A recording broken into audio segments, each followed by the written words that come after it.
भेजो एक बाल्टी पानी दे देना। हाँ पानी मिल जाएगा, अभी लेकर आता। थोड़ा जल्दी लाइएगा। जी जल्दी लेकर आता हूँ। आज तो मजा आ गया, बिना मेहनत का इतना सारा पैसा मिल गया।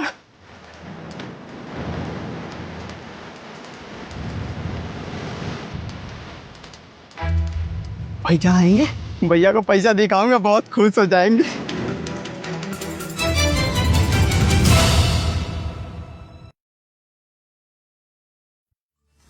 मैडम जी ये लीजिए पानी। थैंक यू भैया, वैसे काफी टाइम लगा दिया आपने। हाँ वो दूर चला गया था ना पानी लाने, अब सोचा कि आप आई हैं यहाँ पर, वैसे खाली हाथ जाने दूंगा तो बुरा लगेगा ना। वैसे ना आप आते रहिएगा, पानी मिल जाएगा, यहाँ पानी की दिक्कत नहीं है।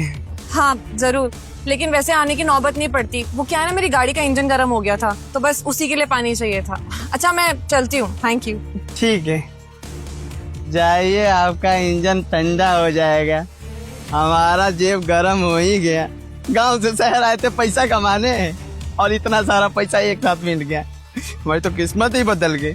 भगवान जी मेहरबान हो रहे हैं हमारे ऊपर। सही है, अब भैया आएंगे, भैया को ये बात बताऊंगा, वो भी खुश हो जाएंगे। भैया अब आ गए? हाँ क्या बात है छुटकू, बड़ा खुश लग रहे हो तुम। खुशी वाली बात ही है भैया, आपको ना हमें एक चीज दिखानी है, देखेंगे? क्या दिखाना है? एक काम करते हैं, हम खुद लाते हैं और आप अपने हाथों से देखिएगा। अभी अभी लाते हैं भैया।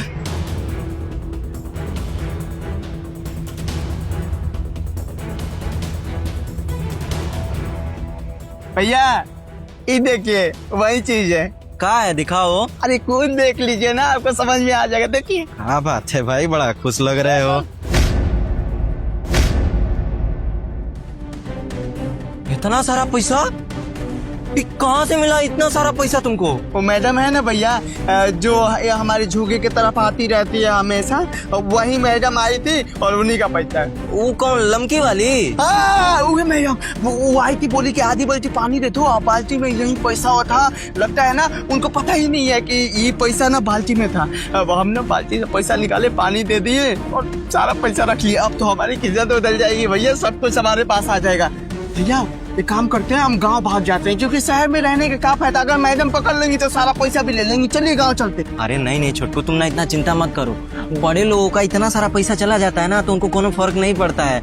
और रही बात इस पैसा को सेटल करने की, तो एक काम करते हैं, खाता में डाल देते हैं, ठीक है? सही कह रहे भैया। तो भैया एक काम करते हैं, हम भी खाता में डलवाने चलते हैं। भाग कर और इसको टोपिए ना, टोपेंगे नहीं कोई नजर पड़ जाएगा, फिर तो दिक्कत हो जाएगा ना। अब समय बर्बाद नहीं करते हैं, चलिए जल्दी चलिए। गाँव में मिट्टी का घर है, अचानक पक्का का घर होगा, देखने वाले का आँख ही फट जाएगा। हमारे लिए कितनी खुशी की बात है ना भैया। भैया भैया। हाँ छुटकू। क्या हुआ आपको? चलिए खाते में पैसा डलवाना है, चलिए। छुटकू हमको ना कुछ ठीक नहीं लग रहा है।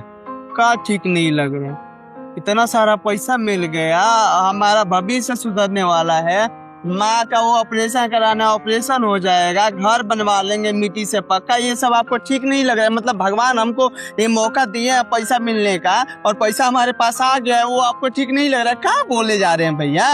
और छुटकू ये भी तो हो सकता है ना कि भगवान हमारी परीक्षा ले रहे हो। क्या कहना चाहते हैं आप? छुटकू तुम ना शायद भूल गए हो, हम तुमको याद दिला देते हैं। ये पैसा हुए मैडम का है ना, जिन्होंने हमारी मदद करी थी। भैया बिना पैसों का आपका जान कैसे बचाओ, समझ में नहीं आ रहा, हार गया हूँ भैया। अरे क्या हुआ इन्हें? मैडम जी हमारे भैया की तबीयत खराब है, बहुत तेज बुखार लगा है इनको, और हमारे पास पैसा ही नहीं है दवाई लाने के लिए, क्या करें? अरे हाँ, इनका तो पूरा शरीर तप रहा है, आप इलाज कराइए ना। ये लीजिए, अभी पैसे रखिए, जाके अस्पताल में दिखाइए इनको। अरे लीजिए, सोच क्या रहे, पकड़िए इस। आप हमारी मदद क्यों कर रही हैं? अरे इंसानियत के नाते मदद कर रही हूँ, इतना क्या सोच रहे हैं आप? आपके भाई का शरीर पूरा तप रहा है, बीमार हो जाएंगे अगर अस्पताल नहीं लेके गए तो। आप उठिए और जाइए, इनको अस्पताल लेके जाइए। बहुत बहुत शुक्रिया भैया। अब तुम ही सोचो ना छुटकू, जिसने हमारी इतनी बुरे समय में मदद की थी, आज उसी के साथ बेईमानी करे। ये हमारा आत्मा गवाही नहीं दे रहा है, हमसे नहीं हो पाएगा यार ये। अरे हमारे पास पैसा नहीं था, हमारा तबीयत इतना खराब था, हम तो मर भी जाते अगर वो मैडम टाइम पे हमारी मदद नहीं करती। और तुम सोचो ना, पैसा दे कर की भी भूल गई, कभी वापस नहीं मांगे, और आज हम उन्हीं के साथ बेईमानी करने जा रहे हैं। अरे भगवान भी हमको माफ नहीं करेगा। सही कह रहे हैं भैया, मैं ही बेवकूफ को जो मैडम का एहसान भूल गया था। अगर सही समय पर हमारे पास पैसा नहीं होता तो मैं आपको खो देता भैया। मैं पागल हूँ भैया। मूर्ख। सही कह रहे हैं, ऐसे भगवान भी हमें माफ नहीं करेंगे, पर हे भगवान गलती हो गई, पश्चाताप करना चाहते हैं, माफ कर दीजिए भैया। आप क्या करें? हम वही करेंगे जो हमें करना चाहिए, समझ रहे हो ना? समझ क्या भैया, चलिए। या ये वही मैडम है ना? हाँ। मैडम जी। अरे तुम दोनों, अरे हो गया, गाड़ी का काम हो गया है, बाकी मैंने मैकेनिक को बुलाया, थोड़ी देर में आएगा तो ठीक कर देगा। नहीं मैडम जी, हम पानी देने नहीं आए हैं, बल्कि कुछ और देने आए हैं। क्या हुआ, इतने घबराए हुए क्यों हो तुम दोनों? वो बोलिए ना भैया। मैडम जी, हमको ना माफ कर दीजिए, हमसे बहुत बड़ी गलती हो गई है, हम अपनी गलती का पछतावा करने आए हैं, हमें माफ कर दीजिए। अरे लेकिन हुआ क्या है, बताएगा कोई मुझे?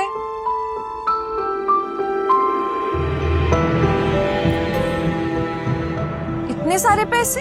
हाँ मैडम जी, पैसा ही लौटाने आए थे, ये आपका पैसा है, रखिए इसको। अरे मेरे पैसे कहाँ से आ गए ये? मैडम जी कैसी बात कर रही हैं आप? पानी लेने आई थी ना बाल्टी में, यही पैसे थे। सच बताए तो हमारे मन में लालच आ गया था, हमने सोचा था इससे अपनी घर की स्थिति बदल लेंगे। फिर भैया ने हमको समझाया कि आपका हमारे ऊपर कितना एहसान था। मैं आज के बाद ऐसी गलती कभी नहीं करूंगा, कभी चोरी चकारी या बेईमानी नहीं करूंगा। आप ये पैसे रख लीजिए। छुटकू बिल्कुल सही कह रहा है। देखिए, हमारे मन में थोड़ी देर के लिए बेईमानी आया था, लेकिन हमको ना एहसास हो गया कि आपने हमारे ऊपर इतना बड़ा एहसान किया है, आपके साथ ऐसे बेईमानी कैसे कर सकते हैं। हमें माफ कर दीजिए और ये अपने पैसे रख लीजिए। अरे बाबा, ये पैसे मेरे नहीं है, वो बाल्टी खाली थी। मैडम जी, हमको समझ नहीं आ रहा है कि कह रहा है कि पैसा आप रखी थी बाल्टी में, आप कह रही है पैसा आपका नहीं है। क्या करे छुटकू? भैया हमको कुछ समझ में नहीं आ रहा, सच में मैडम जी का ही पैसा है। एक काम करते हैं मैडम जी, आपका पैसा नहीं है ना, हमारा भी पैसा नहीं है, हम इस पैसा को भैया नहीं रखेंगे। चलिए मंदिर में या किसी जरूरतमंद इंसान को दे देते हैं, हम पाप का भागीदार नहीं बनेंगे। चलिए। अरे बेवकूफ हो गए तुम दोनों, पैसे को मंदिर में क्यों देने जा रहे हो? अपने पास रखो इन पैसों को। हाँ, ये पैसे मैंने ही तुम्हें दिए थे। इन पैसों को अपने पास रखो, अपनी जरूरत के लिए इस्तेमाल करो। गांव से यहाँ शहर में क्यों आए हो? कमाने के लिए, लेकिन ढंग से कमा नहीं पा रहे हो, 2 वक्त की रोटी ढंग से नसीब नहीं हो रही है, तुम्हारी छत टूटी हुई है, माँ परेशान है, कभी कभी तुम दोनों में से कोई बीमार पड़ जाता है तो ढंग से इलाज कराने के पैसे नहीं होते तुम्हारे पास। कई बार तो मैंने कोशिश की है तुम दोनों की मदद करने की, इस बार सोचा कि थोड़ी ज्यादा अच्छे से मदद कर दूं, तो ये तरीका सही लगा। लेकिन तुम लोग इस पैसे को लेने के बजाय इस पैसों को दान करने जा रहे हो। बेवकूफ हो तुम दोनों। अगर तुम्हारे पास लक्ष्मी खुद चल कर आई है तो तुम्हें तो खुश होना चाहिए ना। जाओ अपनी माँ का इलाज कराओ, गांव में अपनी माँ के साथ रहो, वो भी अकेली है बेचारी, हो तुम लोग भी यहाँ पे मेहनत कर रहे हो। अरे यहाँ पे मेहनत करते करते तुम्हारी पूरी जिंदगी निकल जाएगी, फिर भी पैसे नहीं कमा पाओगे। मैं जानती हूँ शहर में सरवाइव करना कितना ज्यादा मुश्किल है, अच्छे कपड़े भी नहीं खरीद पाते होगे तुम दोनों अपने लिए, इलाज विलाज की तो बहुत दूर की बात है। मैडम जी, एक बात बताएं, हम दोनों भाई हैं, हमारी कोई बहन नहीं है, लेकिन आपको देख के लगता है ना कि भगवान ने आपके रूप में हमें बहन दे दिया है। अरे आज के जमाने में कोई इतना भला करता है क्या, वो भी हम जैसे गरीबों के साथ। अरे इतना सारा पैसा आप दे दिया हमें और बताया भी नहीं कि आपने दिया है। मैडम जी, आपको पता नहीं, इतने सारे पैसे में ना हमारे सारे सपने पूरे हो जाएंगे, हमारा घर बन जाएगा, हम अपने माँ का इलाज भी कर लेंगे। बहुत बड़ा एहसान किया आपने, बहुत बहुत धन्यवाद आपका। मैडम जी, आप जैसे लोग अगर इस दुनिया में हो ना, जो हम जैसे गरीबों की मदद करें, तो जिसका मिट्टी का घर होगा ना, जिसके सर पर छत नहीं होगा, उसके भी सर पर छत हो जाएगा और कभी बारिश में ऐसे भीगेगा नहीं, धूप में बचेगा। बहुत बहुत शुक्रिया आपका, एहसान कभी नहीं भूलेंगे, हम बता रहे हैं आप। आप लोग बार बार मेरे सामने हाथ जोड़ के धन्यवाद करके ना मुझे छोटा महसूस करा रहे। ये तो बस इंसानियत दिखाने का तरीका था। अब आप लोग जाइए अपनी माँ के पास, उनके साथ थोड़ा समय बिताइए। बहुत याद करती होंगी ना आपको वो, कितने समय से आप लोग गए भी नहीं अपनी माँ के पास। जाइए। बहुत बहुत धन्यवाद आपका।